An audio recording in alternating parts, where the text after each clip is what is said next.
This is Upfront, where we have quick conversations about how to build a stronger organization by connecting with your frontline, who are critical to your success but are often hard to reach and engage. Our guests are thought leaders who share real life experiences and insights that you can actually put to work. No fluff, just real stuff at Upfront. I'm your host, Sonia Sapaban at Trivi, an easy AI-driven messaging and feedback tool with no apps or logins required. Your frontline will love Trivi, and your leaders will thrive with real-time insights and next steps. You can find information on how to connect with us in the show notes. Now, let's get on with our show. Today, I'm thrilled to be joined by Christina Hathorn, Chief Human Resources Officer at Ratcliff Companies. She's joining us from Louisiana today. Welcome to Upfront, Christina. So great to have you here. Hi, thanks, Sonia. It's great to be here. Now, tell us a little bit about yourself and Ratcliff Companies before we get started. Yes, so I have been in the human resources industry for a little over 20 years now. Worked my way from a hiring clerk, hiring administrator, onto my current role as Chief Human Resources Officer. Ratcliff Companies, we are actually hitting our 100-year anniversary next year. We're really excited, getting geared up for that nice big party. From our founding company here in Central Louisiana, out of the companies themselves, Ratcliff Construction. So we have general contractors, we have real estate development company, as well as a recovery services operation as well.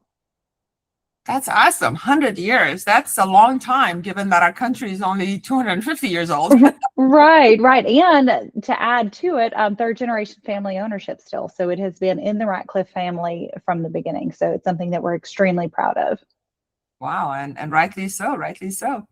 Ratcliff Companies has really successfully delivered complex construction projects for decades, as you say, close to 100 years.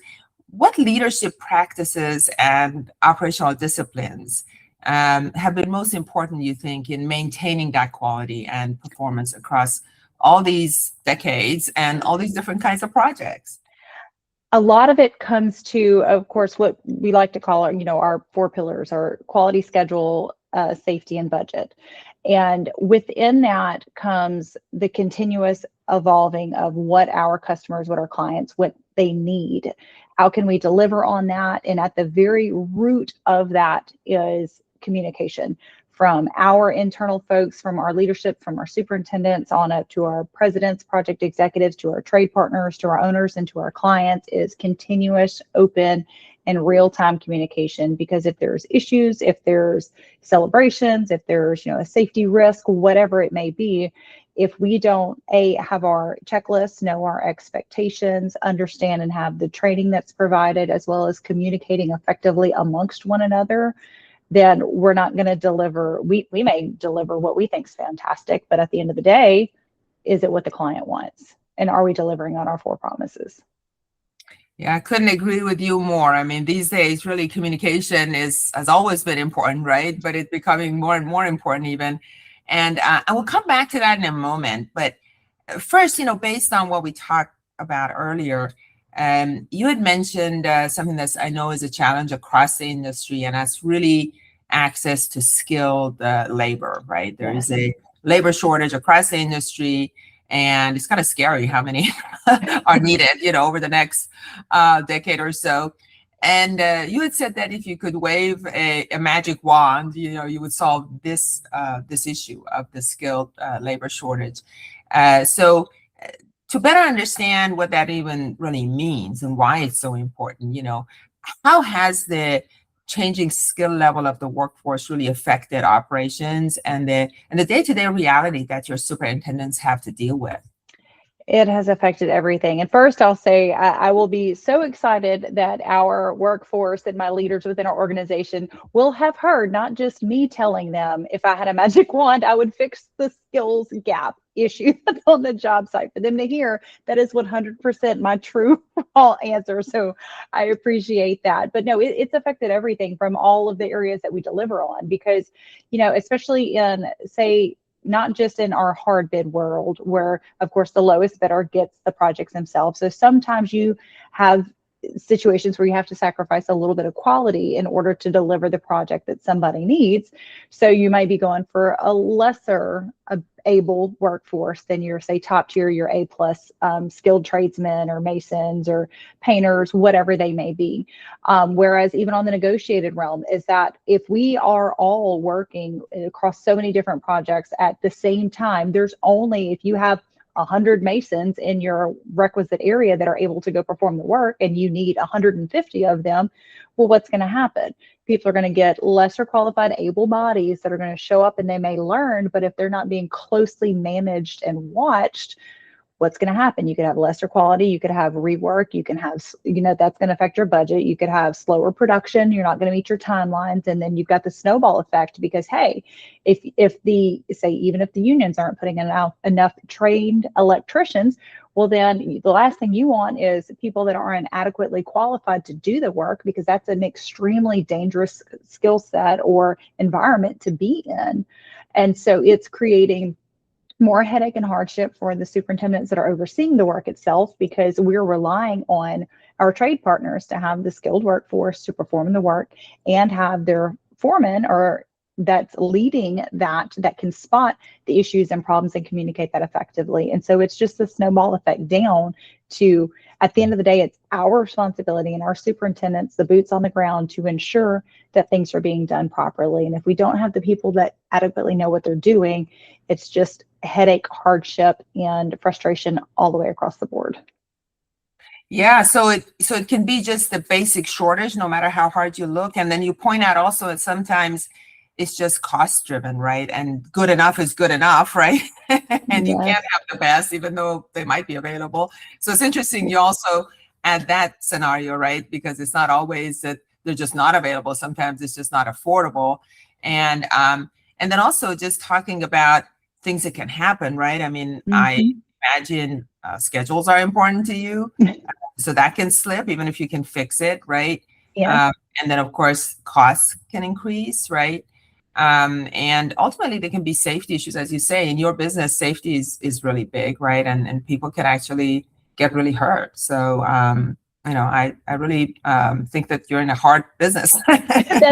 And that kind of adds to some of the skills gap is, say, 20, 30, 40 years ago, people traditionally like, oh, well, my mom did this, my dad did this, we're going to follow in those footsteps. And you've got all the access to easier education across the board with the internet that's been around forever, but with the different forms of virtual platforms to become more educated. But what they can show you videos on, okay, this is how you're going to form concrete, and this is how you're going to finish the concrete, and this is how you're going to install, your HVAC system.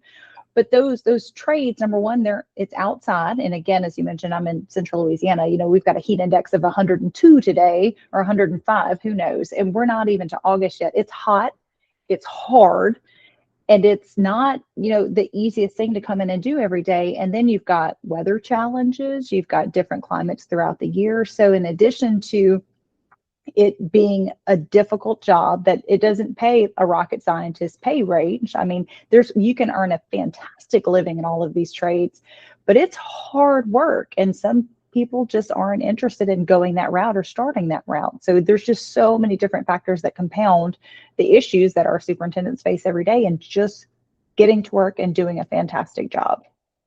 Yeah, absolutely. It reminds me when you talked about watching videos. I have done a few.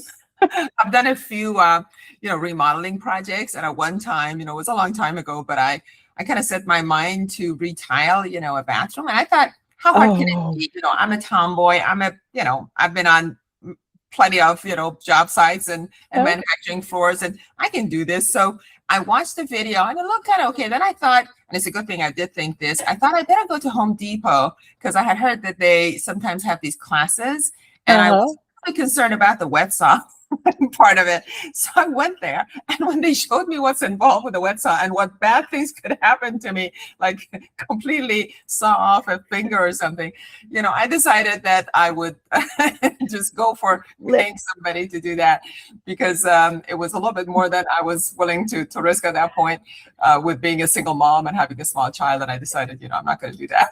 Yeah, at least you decided that before you got halfway through said project, and then it's like, oh no. Yes. Oh no, I'm glad, because I was about to go rent out, like a wet saw and do all this stuff. And I was like, well, and I just happened to see this class that was, as I was always at the Home Depot at that time. And with all kinds of projects. And I saw that they have these classes. So I'm like, well, that's pretty cool. I can go take this class. And, like, I'll be a master craft whenever I'm done with this. And it's like, no, I think I'm gonna leave it to you guys. I love visiting our job sites because I'm, like I tell them all day long, the actual construction work itself, that's not my jam. People, processes, efficiency, that's what I'm here for. And so the questions, I'm like, show me how you did this. It's incredible what they're all capable of doing and to be proud of at the end of the day. But I will also 100% hands down give them all the credit in the world. It is not easy at all. Yeah. And like you say, with the weather elements and, being out there, it's a hard, like they say, a hard day's work, right? That it is. And so coming back to the communication challenge that you talked about, as these labor and skill challenges continue, let's talk a little bit more about what role you think communications play in helping, especially general contractors like yourself, identify issues early, maybe so it doesn't get to the point where it causes a delay or, God forbid, a safety issue, to maintain just your quality standards and just, basically keep things on schedule on all costs. And that's where I think one of the recent areas or one of the recent processes that we've adopted within the last probably 3 years ago is the lean process, which is entirely based upon, of course, removing waste, increasing productivity and efficiency, and it all results in communication. We've got, lean boards that are up, that they have their daily huddles and their weekly trade partner huddles that requires everyone around the board so that all the different trades that are involved over those next couple of weeks are communicating, this is what I'm doing, this is what I commit to, putting it on the board to ensure that they align with the milestones so that they're all together with that amount of brain power and those different skills to find the safest, most efficient way to accomplish all the goals and not be in each other's way. And so with that comes, the electrician could be putting something in, but the plumber's working in the same room at the same time, and they can easily identify right there, well, hang on, we're going to be on top of one another. Maybe if our crew does this thing, you can get that done and we can come in behind the other. And so it's all at the basis of the communication. The superintendents are making their walks during the day, and if those trades or those foremen or those individuals that are out working on the job are not communicating, hey, we had this quality issue, or hey, we might be short on this material, then if they're not communicating, we can only fix what we're aware of and what we know about, or report on if it's going to drag the schedule out. Is there a purchase that we're waiting on that we're not going to get that's going to push everyone's schedule back? If we're not being proactive in recognizing those issues or asking our trades to give us that information, then we're not doing our job to try and stay out ahead on the horizon. So it is all 100% revolving around making up those shortcomings, as well as just doing a good job is in the communication. Yeah. And, when I was on the, odd job sites, my job was, going around and doing exactly what you said, right? And I always felt like I was the human translator or the human collector, to just collect all these things. And in those days, just my job was just to remove barriers, right? I mean, just go around and whatever's going on, keep it as the engineer on site, try and keep moving things. But it was up to me, right? I mean, once in a while to think of, I'm seeing this specific issue, like a specific supplier delay or a specific misunderstanding of some of the plans or whatever. I would see that repeated, right, in one area and another area, which, between crews, and maybe they weren't even talking to each other. And it wasn't really part of my assigned job, but I would once in a while come up with these, well, what if we just change this one thing across the board, Right. So how do you come up with those kind of things when there are all these communications going on, and let's say the trades are, but as a general contractor, like some maybe common theme or common issue that keeps occurring here and there, how do you pick up on those, or who's responsible for that even? On the site, ideally, we would hope that the superintendent would catch, like, hey, if there's always these two different trades that are absolutely not working together, or they're having some redundancy issues because they're not communicating, we would hope that the superintendent's able to find that information. However, we do also use some of our best practices, a project completion review. We bring the entire team in after the fact and we talk about what went right, what didn't go well. Were there any fantastic trade partners that we want to spotlight? What did we learn on this project? And we'll take everyone's feedback. And so some of the common factors in that, of course, myself, I sit through all of those. And so I'll start hearing some themes, and whether it's like, hey, we need to let estimating know that we're having this issue because we're maybe scheduling too many people at the same time, or hey, maybe it's the superintendent's not using their lean boards effectively enough so that the trades don't know what's necessary, or are we just not communicating with the right people? So we've got a few processes in place to hopefully do that, because we don't want to, repeat insanity, just keep doing the same thing over and over again. But also, whereas just, having someone that's not familiar with the work that can, we're not head down in the middle of it all day, every day with our blinders on, because we're focused on getting this one task on. Same thing with our safety director that'll visit in, is if he's able to see all the projects and see common issues amongst them. Okay, is it our processes? Is it our trades? Is it the plans? What is it? And how can we get out ahead of it on the front end, or be more proactive to deliver better and reduce any frustration or confusion on the projects? Yeah, so there's a lot of reliance on those people, right, to kind of be able to, in some way, right, integrate all of that information in their heads. And the after action reviews, I think, are very important. And we used to have them, but again, relying on people's memories a lot of times and kind of putting them difficult. It is difficult, yeah. Well, so let me ask you this at the end. If you could change one thing, or recommend one thing to others, maybe some things you've done that has been successful to help basically, frontline workers better and also feel better about themselves and their work, what would that one thing be? If I could recommend one thing to make it easier and make them feel better about their job or about themselves, I would have to say,